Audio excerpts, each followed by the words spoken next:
Nosso convidado de hoje é um dos nomes mais importantes da cirurgia cardíaca no Brasil.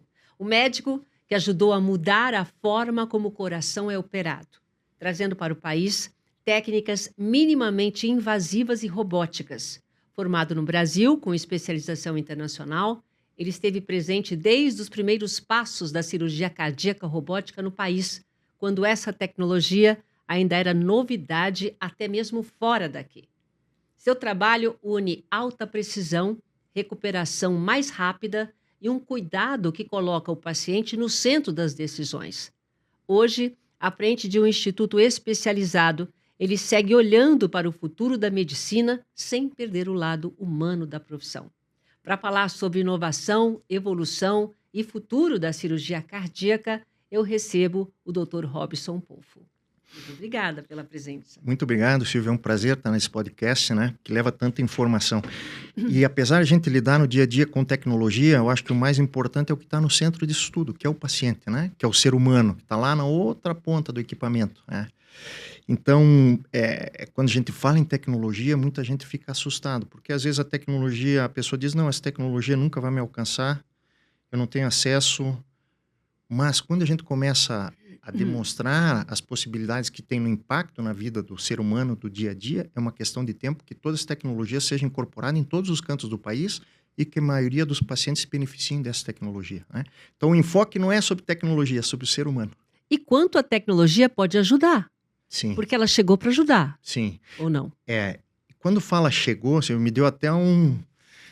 Por quê? Porque quando eu tive acesso a essa tecnologia, eu vi a revolução da medicina na minha frente, no final da década de 90, começo de 2000. Ninguém nem falava sobre isso. Só que eu jamais podia imaginar que essa tecnologia chegaria no Brasil. Ah, é?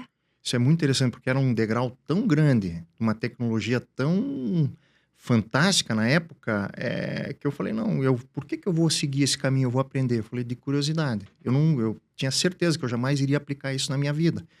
E foi por esse senso de curiosidade, inconformismo, né, de você poder ver que você podia tratar teu paciente de uma forma menos invasiva, que eu segui esse caminho.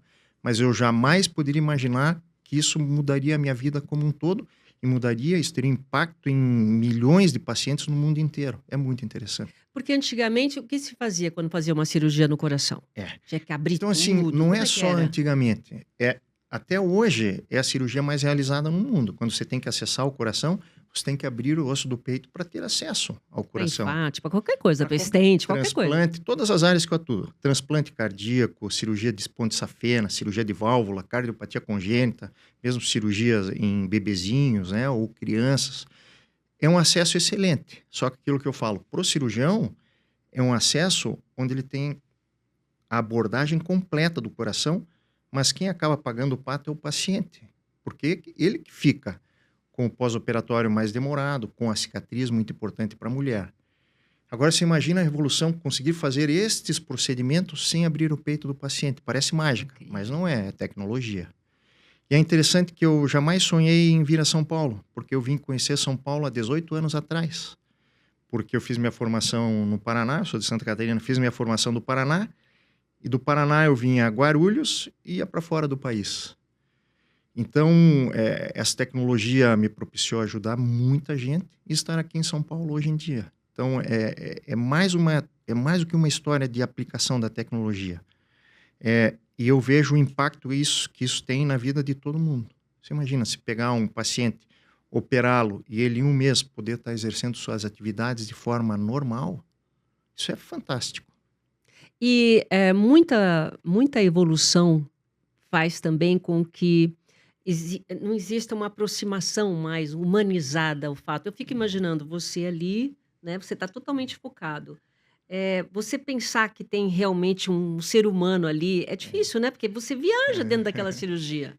Como é que é unir a tecnologia, o robô e a humanização? É essa sensação. Eu acho que primeiro você tem que ter a sensação de compromisso, porque você não usa a tecnologia por querer usar a tecnologia. Seria uma coisa muito fria. Você usa a tecnologia para ter um benefício. E o benefício que a gente procura como médico é beneficiar o paciente. Agora, toda vez que a gente fala em cirurgia robótica, que é interessante, hoje nós estamos vivendo a quarta, quinta onda da robótica. Porque se imagina, o primeiro paciente na América Latina eu operei em 2010. Nossa, doutor, tudo Está isso? fazendo 2010, 2020, estão fazendo 16 anos. E aí hoje eu escrevi um editorial da revista Americana no final do ano passado, falando sobre incorporação da tecnologia. Qual é a maior barreira? Existem várias barreiras antes de a gente chegar no ser humano. Mas a maior barreira não é a incorporação tecnológica pelo valor do produto. Um robô é caro, etc. Tal. A maior barreira atualmente é a desinformação. Por quê? Então, assim, quando me chamam para um podcast, eu fico até sem dormir um dia antes. Por quê? Porque é uma chance que a gente tem de levar a informação. E o que eu vejo hoje, eu atendi um casal, foi uma conversa muito interessante, aqui do interior do Brasil, que o marido falou, eu tenho muita informação que eu queria discutir com o senhor, doutor. Eu falei, excelente. Falei, busquei no Google. Eu falei, excelente. Porque para mim, como médico, não importa se a informação é boa ou é ruim. Mas o que mais me importa é que o paciente foi atrás da informação. Então, em cima da informação, a gente coloca o paciente no centro de tudo para tomar decisão. Porque não é... Meu pai é médico. Antigamente, na época dele, ele está com quase 90 anos de idade, quem decidia era o médico. Ele tomava a decisão e o paciente simplesmente aceitava. Hoje em dia, em absoluto, nós não podemos e não devemos fazer isso aí. Então, a gente tem que conscientizar o paciente, ele tem que ser informado e ele vai chegar no teu consultório com muita informação, boa ou ruim. Ai, doutor, eu vou perguntar, o que você acha melhor? Eu não. E quanto mais informação, melhor. Você pode decidir que lado que você é, mas eu vou sempre perguntar o que é melhor para mim. Perfeito. Agora, você já pensou que sempre pode ter um viés, que é o conflito de interesse na tomada de decisão? Não, mas aí é confiança, né? Confiança? Confiança no teu médico. Por isso que assim, é aquilo que eu falo. Não, mas você gosta de operar com robô. Eu falei, eu gosto de operar de qualquer forma. Eu opero de peito aberto, eu opero de peito fechado, eu opero através de hemodinâmica, com cirurgias transcatéter, eu opero com robô. Não existe um conflito de interesse. Tá. O único interesse que eu tenho é que o meu paciente evolua bem. Então, às vezes, esse viés ele pode existir. E como que você combate esse viés? Com a informação. Então, quando eu tenho uma oportunidade como essa de estar aqui conversando sobre o meu dia a dia, eu acho uma excelente oportunidade de combater o quê? A desinformação. E qual que é a maior preocupação das pessoas e qual é a maior desinformação em relação à cirurgia robótica? Sim, eu acho assim, quando o paciente chega, ele chega extremamente fragilizado. Tá. Porque não sou eu que dou a notícia. Normalmente o paciente... Porque eu me considero um ultra especialista. Meu negócio é operar. Você entra para resolver. Eu entro para resolver. Então, esse paciente ele já passou por um cardiologista previamente, já fez toda a triagem, o cardiologista já conversou comigo, eu oriento que caminho a seguir. Então, quando o paciente ele chega até mim, ele já sabe que ele tem que operar. Então, assim, o cardiologista facilita 50% do trabalho. Faz todo um trabalho psicológico. Exatamente. Mas quando ele chega, e ele chega extremamente fragilizado. E assim, a gente opera o paciente jovem, mas a maioria dos pacientes são octogenários. E eu adoro quando vem a avó, a filha, a neta. Quanto mais gente participar desse processo, é melhor. Porque assim, nessa tomada de decisão, nós somos em 3 partes. É o paciente, é o médico e a família. Adoro que a família participe. Mas a família, ela só pode interferir dando o posicionamento dela. É óbvio, se o paciente tiver as faculdades mentais de forma perfeita. Mas a tomada de decisão é sempre do paciente. Aí me pergunto, mas doutor, eu às vezes não tenho escolaridade, eu falei, não importa, mas você tem um entendimento. Então, o processo de cura, ele passa pelo problema, pelo entendimento do problema, pela aceitação do problema e pela pessoa querer buscar a solução. Então, como meu pai exercia a medicina antigamente, era muito diferente. Sim. Eu fazia o diagnóstico e você tem que operar. Hoje em dia, em absoluto, eu digo, dá para fazer um excelente trabalho, o nosso caminho que nós vamos seguir é esse, os riscos são esses, e a gente vai atravessar por tudo isso juntos. Então, esse amparo não é só sobre tecnologia, é sobre se pegar o paciente e conseguir direcioná-lo.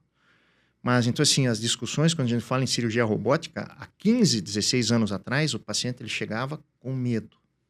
Disse, doutor, um robô vai me operar? Ele falou, não é um robô. O robô em equipamento é uma interface entre o paciente e o cirurgião. Agora, essa interface, esse equipamento, vai melhorar a minha performance. Eu vejo melhor, eu trabalho melhor, eu suturo melhor, eu conserto melhor. Isso vai se refletir no quê? O paciente tendo uma evolução muito mais rápida. Menos tempo de internação, menos sangramento, menos infecção, porque você não precisa abrir o paciente. Então, o impacto é brutal. Agora, você imagina eu falar sobre isso quando ninguém mais poderia falar, porque ninguém tinha o conhecimento.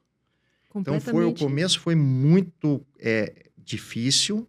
Eu acreditei na tecnologia e os resultados estão aí. Não sou eu apenas que falo. Tudo bem que a gente tem aí dezenas de trabalhos publicados no mundo inteiro. Mas quando a gente fala em cirurgia robótica, hoje já é uma realidade, não é o futuro. Sim. Já foi. O que nós estamos estudando agora é o que virá. E vem muita coisa nova que vai ter impacto brutal na vida dos pacientes. Né? Então é interessante. Hoje, da mesma forma, atendi um paciente que nós operamos por uma técnica minimamente invasiva hoje, semana passada, 86 anos. Ele chegou no consultório hoje perguntando quando que eu posso voltar a jogar meu golfe. Eu falei, amanhã. Se a gente fosse pensar numa cirurgia de peito aberto, eu ia dizer daqui a uns 2 meses. Então, existe um impacto na população, no paciente. Agora, como que você chega com essa informação? Porque você tem um universo que não está acostumado. Estou falando do universo médico. Não cheguei ainda no paciente. Sim. Não está acostumado com esse tipo de tecnologia. Tem uma coisa mais tradicional. Muito tradicional. Então, hoje, a minha luta não é com a incorporação tecnológica. Porque o robô, hoje, eu tenho em Manaus, o robô tem em Recife, eu tenho em Fortaleza, eu tenho em Joinville, tem em Blumenau, tem em Balneário, Camboriú. Eu tenho mais de 200 equipamentos no Brasil inteiro. Que você pode ir e está lá, já foi comprado, está tudo certo. O que a gente combate hoje, em duas pontas, é o acesso à informação. E a resistência também de muitos médicos, muito grande. Mas a resistência a gente combate de um jeito, com informação. E com resultado também, né? Com resultado. Então, hoje eu falo assim, eu não estou mais sozinho como estava há 15, 16 anos atrás. Hoje nós treinamos mais de uma centena de cirurgiões no Brasil inteiro e América Latina. Que legal. A gente se dedica não só a operar o paciente, dedica a ensinar. Agora você já está compartilhando já o teu conhecimento. Mas há muito tempo que a gente compartilha. E é por isso que eu vim para São Paulo. Porque quando o hospital que eu trabalho comprou o equipamento, eles disseram, olha, tinha um brasileiro lá na Alemanha que ajudou a gente a testar o equipamento e começar o equipamento naquela época. Por que vocês não vão lá e contratam esse brasileiro? Não precisa vir o pessoal para os Estados Unidos. E quando eu vim a São Paulo, eu não vim para me mudar a São Paulo, porque eu estava em Santa Catarina com o meu serviço lá, operando 90 pacientes por mês. Eles pediram que eu viesse a São Paulo ensinar. E aí é uma missão e tanto, né? Ensinar, foi muito bacana. Todos aqueles professores que eu vi em livros, em revistas, você está ensinando esses professores, é uma sensação espetacular. Que sensação é essa, hein? É muito estranho. Sabe por quê? Porque era muito interessante. Eu vi acontecer comigo aquilo que eu vi acontecer quando ia visitar os grandes professores. Quando você estudava. Então, assim, eu lembro muito bem. Aquela fascinação, eu fui né? aprender a consertar uma válvula no centro, chama-se Georges Pompidou, em Paris, o maior centro de cirurgia de válvula na Europa. E lá eu conheci o professor Carpentier, foi quem inventou a cirurgia de conserto de válvula. Nossa! Mitral. E a gente ficava em 10, 20 pessoas na cabeceira. Quando entrava em campo, era uma emoção muito grande. E eu via isso acontecendo comigo, a gente Agora operando. Você está nesse lugar. Mas assim, isso só me aumenta o senso de responsabilidade. Mas o que é uma você... responsabilidade muito grande. O que você precisou fazer e superar para chegar nesse ponto? Porque tudo tem uma determinação na vida, né? Você podia ser um médico, mais um. Mas você chegar nesse ponto aí, o que você teve que dar a mais?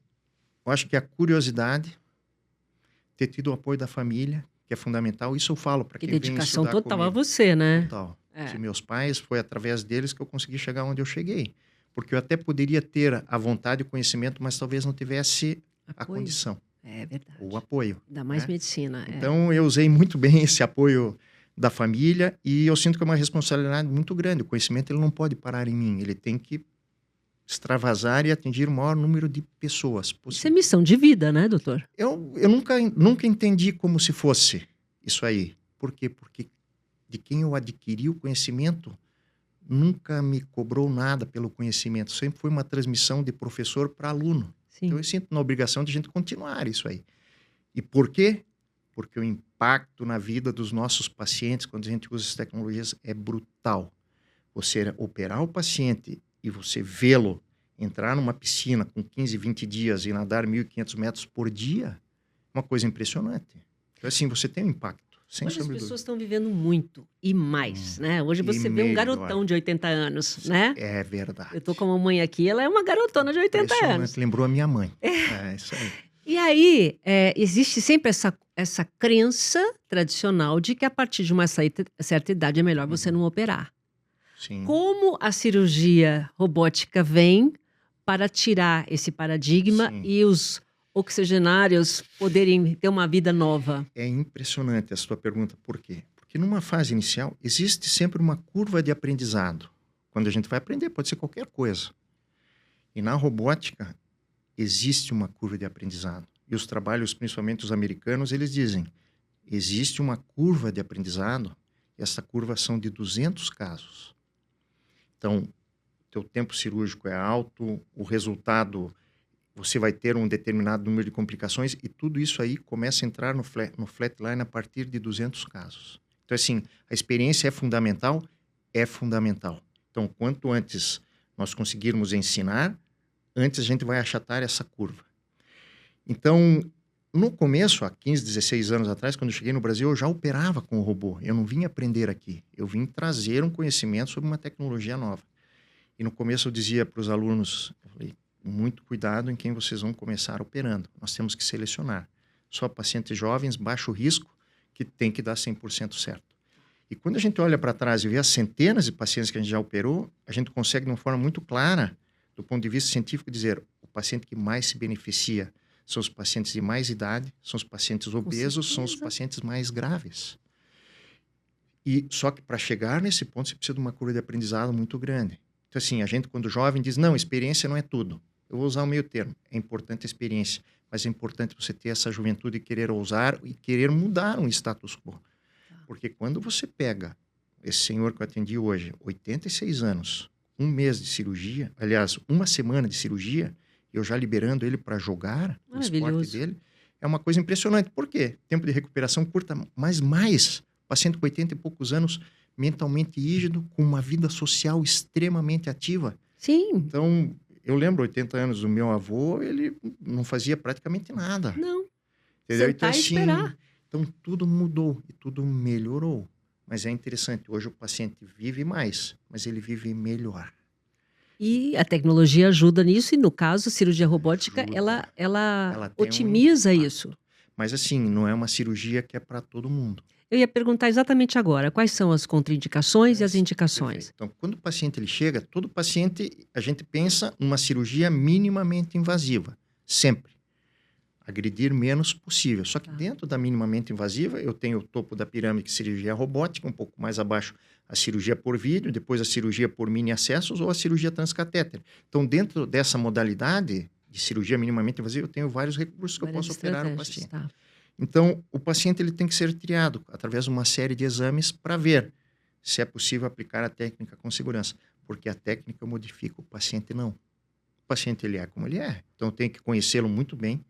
Eu falo sempre que eu não gosto de surpresa, eu estudo muito o paciente, não tem essa, mas vou ver o que eu encontro na cirurgia. Sucesso é igual planejamento. É verdade. Então, assim, você não pode moldar o paciente para a técnica ou para a tecnologia. Eu escolhi essa técnica, agora vai ter que dar certo. Então, você tem que dizer assim, para você, teu trabalho chama-se, eu digo que é um trabalho de alfaiataria, mas é um trabalho artesanal, o que é melhor para você? Então, assim, todo paciente é considerado propício para a cirurgia robótica. Se nós vamos fazer ou não, vai depender do organismo dele. Tá. Né? Então, assim, tem que ter essa análise muito de perto. E eu vou dizer assim, 100% dos pacientes que chegam no consultório dizem, doutor, eu vim para fazer uma cirurgia robótica. Eu falei, para lá. Vamos conversar primeiro. Vamos entender o teu problema. Primeiro para ver se você precisa operar. Acho que começa daí. Como médico, essa é a minha missão. Dizer qual é o melhor caminho. Mas todo paciente que chega, ele é um potencial paciente operável pela robótica. E é interessante que quando nós falamos há 20 ou 15 anos atrás, nem todo paciente podia ser submetido. Então, pacientes de baixo peso antigamente não. Hoje a tecnologia avançou. É óbvio que eu não consigo operar uma criança com robô ainda. Falando de cirurgia cardíaca. Cirurgia abdominal consegue-se, mas cirurgia cardíaca não, porque o equipamento ainda é muito grande. Tá, mas tá chegando lá, né? Tá chegando, você falou de futuro. Te assusta um pouco? Você que é você levanta bandeira de tecnologia, mas te assusta o momento que a gente está vivendo, de cirurgia artificial, eu acho que... inteligência artificial, inteligência artificial, eu acho que... Até onde a gente pode chegar, doutor? Eu não gosto muito de uma palavra que chama-se preconceito. Porque quando a gente fala em preconceito, é uma palavra que soa pejorativo.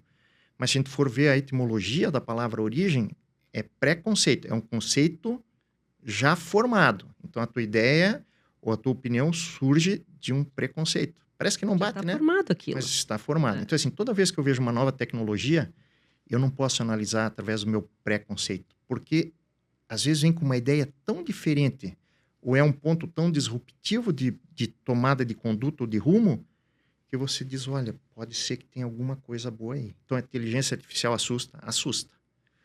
Mas quem já vê o outro lado e vê os projetos que vêm surgir em prol do paciente com a inteligência artificial, eu vou dizer uma coisa impressionante, o benefício que isso vai trazer para os nossos pacientes.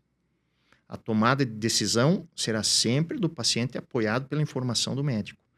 A inteligência artificial ela veio para apoiar o médico e o paciente. Ela não veio para decidir. Porque eu acho que a partir do momento que a gente deixa a inteligência artificial tomar a decisão, aí sim é um caminho perigoso. Eu acho que isso hoje que a gente discute em várias esferas sobre até que ponto a inteligência artificial pode ir. Eu acredito que a gente tenha que impor limites, sim, mas nós temos que ver essa tecnologia. Não pode ter o conceito já pré-formado que é ruim ou que é bom. Nós temos que ter um olhar crítico. Por quê? E da onde que eu adquiri essa ideia? Porque toda vez que a gente chegava com um conceito novo, principalmente através, no meio muito formal, a ideia ela era sempre rechaçada. Sempre rejeitada também. Sempre rejeitada. Tá. E é por isso que eu estou em São Paulo hoje. Porque para quem eu apresentei a ideia, nunca ninguém acreditou. Nunca ninguém acreditou? Nunca ninguém acreditou. Que isso pudesse se tornar real ou que isso pudesse ser aplicado em escala ou que essa tecnologia chegaria ao Brasil. Quer dizer, em São Paulo te acreditou em você. É isso que você quer dizer? Quem acreditou em mim foi o Hospital Israelita Albert Einstein, que me trouxe para São Paulo assim que eles adquiriram a tecnologia.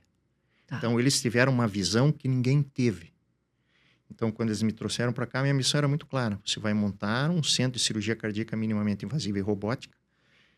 E começou com a ideia de eu ajudar a formar o pessoal que iria trabalhar e montar o centro. No final, eu acabei ficando responsável do centro e montando uma estrutura belíssima, hoje em dia. Cada vez vai se aprimorando mais. Mas assim, e já entrou na rotina. E hoje nós temos vários cirurgiões operando Que legal. usando essa tecnologia. Então, para mim, foi uma oportunidade. Especificamente cardíaca, né? Cardíaca. Tá. Cardíaca. Mas o equipamento, hoje, ele opera todas as especialidades. Ah. Cirurgia, cabeça, pescoço, ginecologia, urologia. Joelho. Joelho, já temos um robô. Chama-se Rosa. Rosa? Rosa, um dos robôs. Onde você faz o quê? Você alinha o implante do joelho. Não é que ele vai operar sozinho. Ele te dá uma precisão muito maior do que se o cirurgião estivesse fazendo à mão. E o paciente sofre menos? Sofre menos. Ele já consegue voltar a andar já no próprio dia da cirurgia. Não acredito. Porque a recuperação é muito difícil. A recuperação é muito mais curta. Né? Agora, assim, eu não sou ortopedista. Tá. Posso debater a tecnologia, Tá. mas indicação não. Mas até onde está indo, né? Mas eu tenho certeza que se juntar, não é que é um consenso. O conhecimento ainda não expandiu. Ele não gerou massa crítica para discussão ainda. Está começando agora. Tudo que é novo assusta, né, doutor? Assusta. Mas eu encarei isso como uma oportunidade. Moral da história, hoje eu estou em São Paulo. Hoje eu tenho um instituto voltado para tratamento do paciente. Sim, a gente opera o paciente. Mas a informação. Então, hoje eu treino residentes, ajudo a formatar serviços no Brasil inteiro e América Latina. Então, assim, hoje eu passo parte do meu tempo voltado para isso aí. Então, assim, me dá vamos dizer assim, uma alegria muito grande ver que a geração mudou. Então, hoje, quando você vai falar de novas informações, novas tecnologias, as pessoas escutam de uma forma diferente. Porque eles já nasceram digitais, né, doutor? Já nasceram digitais. A gente fez a transição do analógico para o digital, mas eles já nasceram Exatamente. procurando onde vai passar a impressionante. tela, onde vai mudar a tela. É muito diferente, mas tudo isso tem um objetivo, é o nosso paciente. Quais são as habilidades para essa nova geração, então? Que tipo de habilidade tem que ter para ser cirurgião robótico? Eu vou ter que te contar uma história muito interessante. Eu, particularmente, não acredito em dom. Não acredito. Eu acredito em trabalho duro e muito estudo, muito esforço. Treino. Então, assim, o meu sonho de vida não era ser médico nem cirurgião. O meu sonho de vida era ser piloto da Academia da Força Aérea. Mas ali já estava com as mãos, né? Não, eu sempre gostei de tecnologia. E aí eu vi que minha vida não era ser militar E aí eu fui fazer vestibular de medicina, talvez influenciado pelo meu pai, talvez. Mas eu só fiz 2 vestibulares na minha vida, Academia da Força Aérea e Medicina no Paraná. E aí eu passei, eu falei, já que eu passei, eu vou fazer. Tá. E a história é longa, mas enfim, eu me encontrei na medicina, estudei muito e desenvolvi habilidades para ser cirurgião cardíaco. Só que eram habilidades diferentes. Você desenvolveu habilidades. Desenvolveu. Eu não tinha, ninguém tem habilidade. Então, quando fala assim, sempre quando me param, diz, doutor Pofo, é um prazer conversar contigo. Eu quero apresentar meu filho, quer ser médico. Ele sonha desde criança em ser médico. Eu olho assim e falo, pô, que coisa espetacular. Eu nunca sonhei em ser médico. Eu acho uma história linda. Mas o que eu preciso hoje, e eu vejo isso nos alunos mais novos, é que eles já têm habilidades diferentes das minhas habilidades. Antigamente, ser um bom cirurgião eram incisões grandes, costura rápida, independente, vou dizer assim, da agressividade que você tinha no paciente. Era isso. Você tinha que tirar o paciente vivo da mesa e era isso que bastava. Hoje em dia, você tem que tirar o paciente vivo, é uma obrigação, e ele ter qualidade de vida. É completamente diferente, são coisas distintas. Sim. E o que eu vejo esse pessoal mais novo é que eles chegam com habilidades digitais. Eu vou citar um exemplo. Se eu pegar um cirurgião, colocar um layout desse e escrever assim, pegue aqui a sua senha com uma flecha nessa tela, os cirurgiões da minha idade, eles vão olhar para ver se tem uma boquinha para ver se sai o papel. O cirurgião mais novo não vai ver, ele vai clicar na flecha.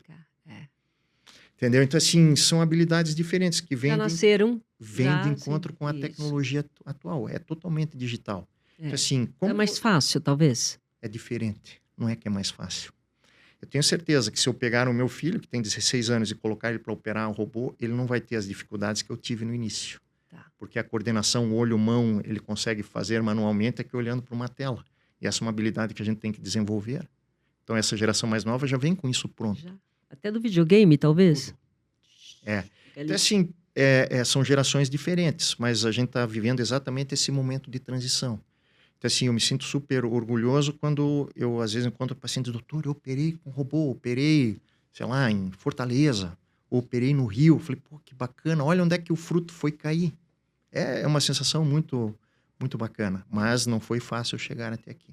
Agora, muita gente, eu vou falar aí para o meu lado, né, que tantos anos já lidando com esporte, quantos atletas perderam Olimpíada, perderam, no caso, jogador de futebol, Copa do Mundo, por causa de cirurgia, por causa de algum problema, por causa do pós-cirúrgico, né? 1 ano, 2 anos. O que a cirurgia robótica de coração pode ajudar nessa recuperação de atletas? É interessante porque nós ajudamos muitos atletas. Eu digo assim, a cirurgia robótica é ideal para todo mundo que tiver o organismo suscetível a utilizar essa tecnologia. Então, só vou voltar um pouquinho antes, explicando um pouquinho a cirurgia robótica do coração. Vamos supor que a pessoa tem um problema de válvula. Como que nós fazemos? O robô tem 4 braços. Um braço segura uma microcâmera e os outros 3 seguram 3 instrumentais. Então, nós fazemos pequenos furinhos no tórax. Utilizando uma tecnologia, nós fazemos a parada desse coração e nós vamos consertar o coração. Terminou de consertar, o coração volta a bater e tal, e o paciente está com o peito íntegro. Então, você imagina... Furinho, 8 milímetros. A incisão maior que nós temos que ter é 2, 3 centímetros para introduzir algum material que precisa dentro do tórax. Então, assim, a cirurgia lá dentro é como se fosse uma cirurgia normal, o que interfere no acesso, porque o calcanhar daqueles na cirurgia cardíaca é a abertura do osso do peito, que é o que demora 45, 60 dias para cicatrizar. Lá dentro, do jeito que você faz a cirurgia, é o jeito que ela vai permanecer. Tá? Então, é assim. Então, te imagina, se eu puder operar o paciente e eu não cause tanto trauma, ele vai poder voltar à atividade dele muito antes. Então, assim, quem lida com a cirurgia, para quem vive do esporte, é a cirurgia ideal. Então, eu vou citar um exemplo nominal, porque é uma paciente muito querida e ela fala, doutora, se todo atleta puder ter acesso a essa informação, é uma coisa reveladora e teve um impacto na vida dela. Com toda a permissão, é a paciente Bruna Honório. Hoje ela ganhou o prêmio como a melhor jogadora da Liga Polonesa de vôlei. E como que eu vim a conhecê-la? Eu vim a conhecê-la na Olimpíada do Rio de Janeiro, quando nos exames pré-Olimpíadas, ela tinha sido convocada para a seleção brasileira de vôlei, foi constatado no exame de rotina um tumor dentro do coração. Eu lembro muito bem a equipe do Minas Tênis que entrou em contato, na época o Zé Roberto era o técnico e foi o técnico da seleção brasileira, e a gente atendeu a paciente e eles chegaram aqui com a informação que só era possível operar abrindo o peito. Falei, em absoluto, a gente já faz isso há muito tempo atrás. E nós operamos, e é óbvio que o interessante é que o meio olímpico, o meio atleta, quando vê um paciente operado, já não olha para ele da mesma forma. Já está comprometido. Comprometido. Mas é muito interessante que ela me trouxe a camiseta do Minas, na época, autografada, e toda vez que ela tem um campeonato, que ela ganha um campeonato, ela manda para nós uma lembrança, alguma coisa assim. Então, assim, nós fizemos a cirurgia, ressecamos o tumor de dentro do coração, e ela mandou o filme com 15 ou 20 dias já na academia treinando, fazendo supino, levantando peso, que é uma coisa impressionante. Com certeza. Atleta. Então, assim, e ela acabou não sendo convocada, então desconvocaram ela para Olimpíadas. E você veja agora, esse ano, ela ganhou com a melhor jogadora de vôlei na Liga Polonesa. Altíssimo nível. Então, ela voltou a jogar em alto nível. Nós estamos falando de alto rendimento. Não estou falando daquele... coração, não né? estou falando daquele paciente, o atleta eventual, que vai fazer 5K, 10K no final de semana. Estou falando aquele atleta de altíssima performance. Coisa assim que eu não consigo fazer esteira numa velocidade de 17 km por hora e ficar correndo 1 hora, que é o peso de maratonista. Então, assim, para o paciente que depende do corpo dele, para o atleta, é a cirurgia ideal. Não preciso traumatizá-lo. Ele volta à atividade normal. Mas muita gente não tem acesso ao conhecimento. E aí eu vou contar uma outra história que me veio à cabeça agora. Eu inventei uma cirurgia em 2002, e isso me deu uma projeção no mundo inteiro. Hoje eu vejo, quando eu vou nos congressos, tem sessões dedicadas a esse tipo de cirurgia, que é operar o coração pelo mamilo, pela auréola.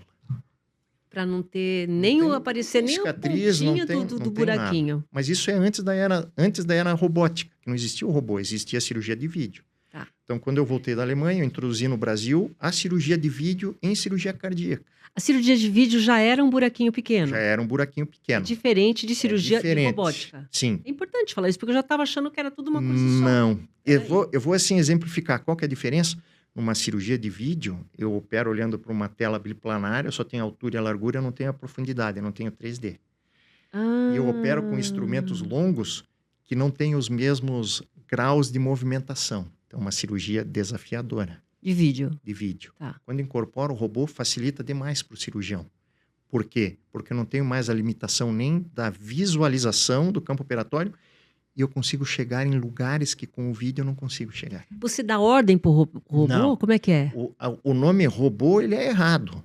Não poderia ser robô, porque o robô, entre aspas, é um equipamento que obedece ordens, mas tem algum grau de autonomia. O robô não tem autonomia nenhuma. Isso que eu ia falar, não é um robô que está te operando, então. Não. Ele é um equipamento, uma interface que vai replicar os teus movimentos. E eu digo, o robô não torna um cirurgião mediano num super cirurgião. Boa. O robô, ele melhora o resultado do cirurgião. O cirurgião vai ter sempre o resultado dele. O que ele melhora é a qualidade do procedimento. Mais preciso. Muito mais preciso. Eu consigo ver melhor, eu consigo fazer melhor. Então, assim, só que para chegar nessa proficiência precisa de um treino extremamente longo. É um treino de repetição. Isso a gente ensina. É mais fácil ensinar a tecnologia. Eu tenho simuladores, eu tenho equipamentos que simulam o ambiente, coisas que quando eu estou operando, olhando e fazendo, eu tenho que ensinar a pessoa, o residente, como operando. Não existe outra forma. Isso que eu ia falar, como é que faz? Então, a tecnologia, hoje eu digo, é a melhor ferramenta de ensino. Não tenha dúvida. Mas, voltando a te comentar, então, é um caso mesmo interessante. E quando eu tive essa ideia, que eu operei uma paciente que tinha um tórax muito grande, fiz a cirurgia, terminou a cirurgia, falei, putz, que cirurgia mais sofrida. Eu conseguia ver... Para você ou para ela? Para mim. Porque eu operava com instrumentais longos. Na época, há 20 anos atrás, era uma resolução diferente do que eu tenho hoje de imagem. E aí aconteceu comigo uma coisa que eu sempre dei risada e achei um absurdo, o momento eureka. Que máximo, foi um insight, que agora fala insight. Não sei, mas eu senti uma coisa física. Eu estava sentado, conversando com um cirurgião plástico. Eu falei, ele perguntou para mim, como é que foi o teu dia? Eu falei, meu dia foi muito difícil. Fiz uma cirurgia, o paciente passou muito bem, mas eu sofri a cirurgia inteira. Quando eu falei para ele, eu senti uma pancada na minha cabeça. Uma pancada. Eu achei que alguém tinha passado e me dado um soco na cabeça. Eu olhei e não tinha ninguém.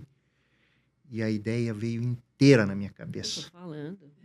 A ideia veio, a cirurgia se formou na minha Ai, que frente. Eu demais. parei, vi se não estava cortado.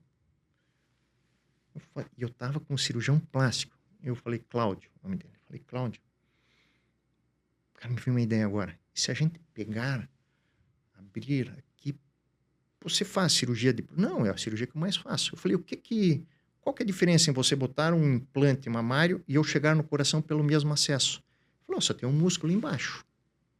Eu falei, o que você vai fazer amanhã? Ele falou, nada, então amanhã eu tenho um compromisso contigo. Eu fui para casa, fiz um resumo de um livro de anatomia, e o livro chama-se Livro de Anatomia Gray. E quando eu fui ver a relação da auréola, o inglês começa, o limite posterior da auréola é o quarto espaço intercostal, que dá acesso anatomicamente direto ao coração. Eu falei, aí tem alguma coisa. Aí no outro dia, eu tinha um colega que era perito da Polícia Civil, eu fui até o necrotério, e aí eu peguei a autorização, nós fizemos várias cirurgias experimentais, e eu vi que a auréola tinha acesso direto ao coração, e isso hoje é conhecido no mundo inteiro como The Brazilian Technique. Então Que é sua? é minha. Mas por que eu conto essa história? Eu sempre fui um cara muito curioso. Quando eu comecei a ler e estudar sobre mama, eu vi que existia um grande cirurgião brasileiro, que era considerado o maior cirurgião plástico do mundo, Dr. Pitangui. O que eu fiz? Lista telefônica, na época, páginas amarelas, Clínica Pitangui, no Botafogo, número de telefone. Telefone, né, desse cara. Olha aqui, Dr. Robson, sou cirurgião cardíaco, eu queria falar com o professor Pitangui. Ah, sobre o que seria? Não, eu tenho uma ideia que eu queria compartilhar com ele, eu queria... Só um minuto. Aqui é o doutor... Eu vou lembrar o nome dele. Eu sou auxiliar do Dr. Pitangui, o que eu posso te ajudar? Eu tenho essa ideia e tal e tal. Ele falou, Robson, quando é que você pode vir aqui para o Rio de Janeiro? Eu falei, amanhã. Aí eu cheguei, fui até o Rio de Janeiro, fui na clínica dele, na Baía do Botafogo, uma clínica maravilhosa, e ele me recebeu. Quando eu cheguei na clínica dele, uma coisa absurda, as comendas, esse cirurgião, ele foi conhecido no mundo inteiro, podem falar bem ou podem falar mal, mas ele foi uma pessoa assim, eu cheguei lá, ele já tinha feito uma revisão de literatura, e quando eu mostrei o filme, que eu já tinha uns 20 pacientes operados, ele começou a chorar na minha frente, e ele falou, Robson, eu vou te mostrar uma coisa. Ele puxou a gravata para o lado, ele abriu, ele tinha acabado de ser operado do coração. Uma incisão enorme. E ele vendo aquilo lá que a gente estava fazendo por uma pequena incisão, ele começou a chorar. Ele falou, cara, o impacto que você vai ter na vida das pessoas vai ser gigante. Eu vou te ajudar. O que você precisa? Eu falei, tá certo que eu tô falando? O que o senhor pode me ajudar a melhorar? E aí ele deu uma série de dicas. E até mudou a forma que eu opero os homens, ou operava os homens, porque ele inventou muita técnica, que é usada no mundo inteiro. Então, assim, a curiosidade sempre me moveu, mas qual que era a curiosidade? Era tentar achar um jeito de operar o paciente agredindo menos, porque o impacto é brutal. E voltando a falar do atleta, todo atleta de alta performance hoje, eu vou dizer assim, que pode ser operado sem abrir o peito, a grande maioria. O que falta é acesso à informação. A desinformação, que é pior do que a falta de informação, porque a desinformação, como é que eu vou explicar? Existe a falta do conhecimento. A falta do conhecimento é quando aquele médico ele não lê. Ele tem a desinformação. Isso é uma coisa. E existe a má informação. Eu vi, a minha experiência, não, isso não serve para nada. Eu não faço, eu tenho um conflito de interesse que eu não revelo. Então, assim, hoje nós estarmos aqui é para combater também a má informação. Mas hoje nós temos um grande aliado, a internet. Sim. Mas não estou falando no Google. Hoje existe a inteligência artificial voltada para a área médica. OpenAI, Open Scientific. Você pode procurar questões médicas em ferramentas muito específicas da área médica. Então, tudo que a gente fala é apoiado em ciência e em literatura. Hoje é mais fácil você discutir. Ou você discutir contra a má informação. Porque é muito fácil. Eu abro o PubMed, revisão de literatura, não sou eu que estou falando. Apesar que se for para o PubMed no mundo inteiro, vão ter os nossos trabalhos lá. Então, assim, hoje é mais fácil nesse sentido de exercer a profissão, porque você tem a informação muito acessível. né? Então, assim, então, atletas de alta performance, eles têm que saber. Médicos que lidam com a medicina do esporte, eles têm direito a saber que hoje raramente se abre o peito para fazer esse tipo de procedimento. A maioria dos procedimentos, quer sejam... Qualquer um, né, doutor? Minha então, filha operou assim... vesícula, foi um negocinho que, nossa. Exatamente. Então, assim, então, o que a gente... Mas aí já é vídeo.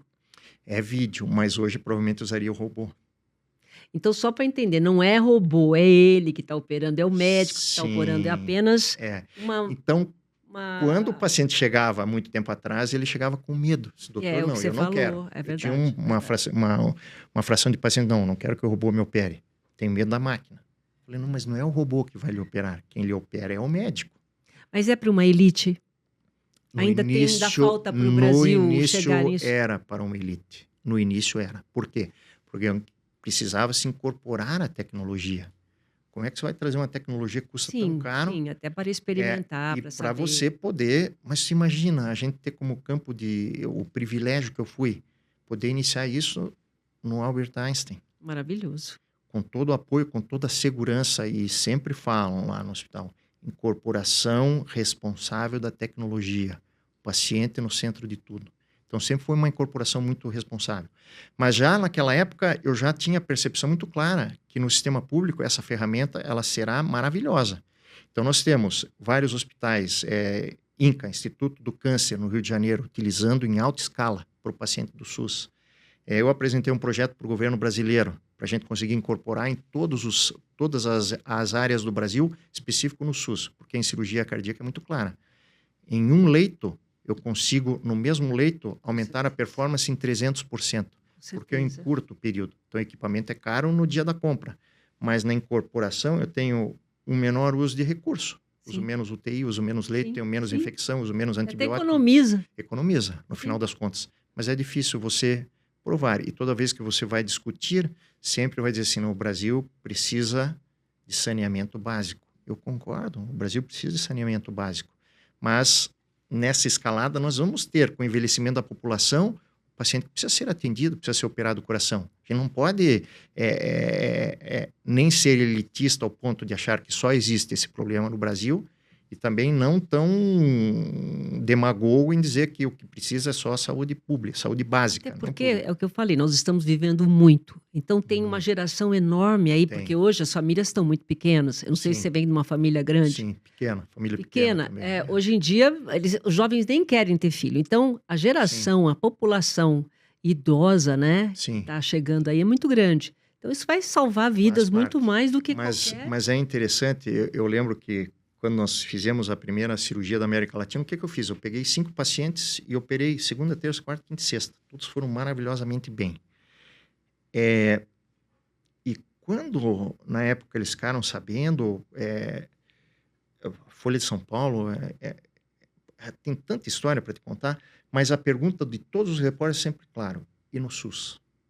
Assim, a gente... Não, porque eu quero que essa tecnologia maravilhosa esteja para todo mundo, né? Eu posso dizer que a maioria deste público está no sistema público. Nós temos que chegar nesse ponto. Sim. Então, hoje eu digo assim, hoje é mais possível incorporar essa tecnologia do que nós pensávamos há 10 anos atrás, ou há 15 anos atrás. Isso a gente já vê em alguns institutos no Brasil, principalmente os dedicados ao câncer, já incorporando essa tecnologia.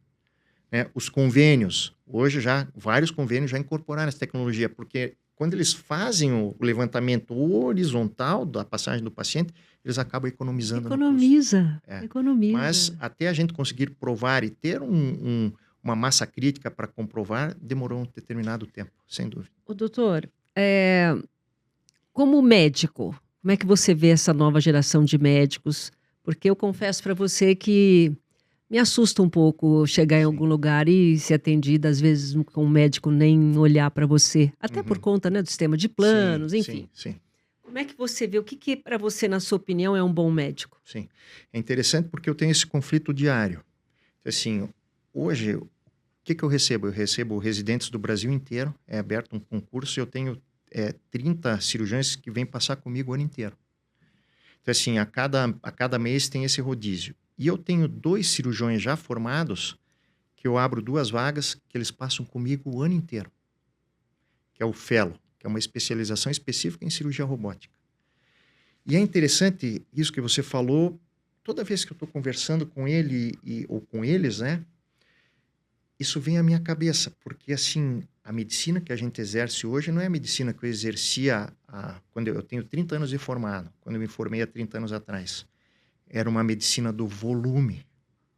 Então é interessante, eu pego um paciente no início, um médico no início de carreira, só que eu estou apresentando a ele uma performance do médico que está na fase áurea.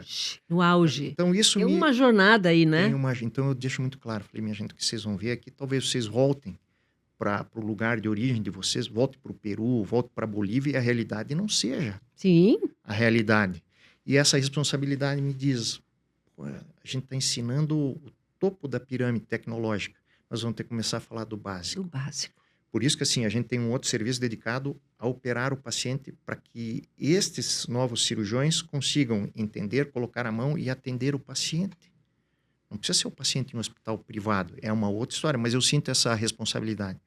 Mas eu realmente vejo, é interessante, eu me formei na Pontifícia Universidade Católica do Paraná e nunca eu rodei o mundo inteiro, Estados Unidos, Europa, praticamente todos os países, na Ásia, e nunca ninguém me perguntou onde eu me formei. Nunca.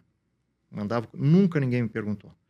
Mas eu acho que você tem que ter uma qualidade mínima na formação do médico que está chegando. Sim, o médico está chegando mais despreparado. Sim. O tipo de medicina que se ensina hoje não é o tipo de medicina que eu aprendi. É uma medicina voltada mais à saúde básica, à saúde inicial. Ele sai muito cru da faculdade.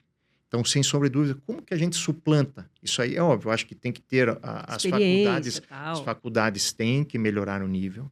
Não tem dúvida, não adianta discutir. Nós precisamos melhorar o nível das faculdades. Só que eu vejo a formação desse médico mais longa. Então, ele tem que sair, ele não sabe, nós vamos ter que pegar na mão e ensinar. Mas para você ensinar, ele tem que ter uma base sólida. Então, a mesma coisa, a pessoa vai fazer o vestibular, ele tem que saber fazer uma redação, é o mínimo que se espera. Sim. Entendeu? Então, na medicina é a mesma coisa. Mas, assim, quando eu falo disso, eu lembro do meu pai. Meu pai, ele sempre falou, na minha época. Eu escutava aquilo lá, eu falei, na minha época, mas os tempos são outros. A época da gente é agora, não adianta. Agora. Então, eu digo assim, todo mundo vem diferente. Talvez nós tenhamos que aprender a educar de uma forma diferente, uma forma mais tecnológica. Mas o que o americano diz, não basta ensinar, nós temos que medir o aprendizado. E é isso que falta no Brasil. Nós temos que começar a medir. É isso aí. Eu no hospital sou medido todo dia, a minha performance. Até hoje, doutor? Até hoje. Uau. Tempo de internação, se usou hemoderivados, se teve complicação. Então, assim, obrigatoriamente tem que ser medido. Você tem que ser eficiente, né? E a gente só lida nessas questões em ambientes de alta performance. É isso aí, né? Não tem outra forma. Não tem outra forma. Sendo sempre desafiado todos os dias. Desafiado todo dia. Doutor, eu agradeço muito a sua presença aqui. Foi muito bacana, realmente, essa entrevista. Eu acho que você fala de informação e é verdade, né? Esse é o nosso papel aqui, é levar essa informação. Muito obrigada mesmo. Eu agradeço, é uma oportunidade ímpar de a gente poder levar a informação. E é óbvio que canais como esse facilitam demais, porque eu tenho certeza que aquela pessoa que estiver lá no metrô, com um fonezinho, escutando o teu podcast, talvez ele não entenda, mas vai levantar a curiosidade. E é assim que a gente começa a combater a desinformação e a má informação. Então, é um prazer estar aqui conversando sobre o quê? Sobre medicina, sobre ser humano. Acho que isso é o mais importante. E é aquele negócio, né? Você chega em casa e você fala assim, olha, pode ser que você more no lugar mais simples do mundo. Já estão fazendo assim. A cirurgia já chegou nisso. Quer dizer, nós temos um caminho aí maravilhoso. Certeza. Que está se abrindo para nós. Muito obrigada, viu, doutor? Muito obrigado, foi um prazer. Para você que ficou até aqui, muito obrigado pela sua companhia. E até o nosso próximo episódio. Tchau, gente.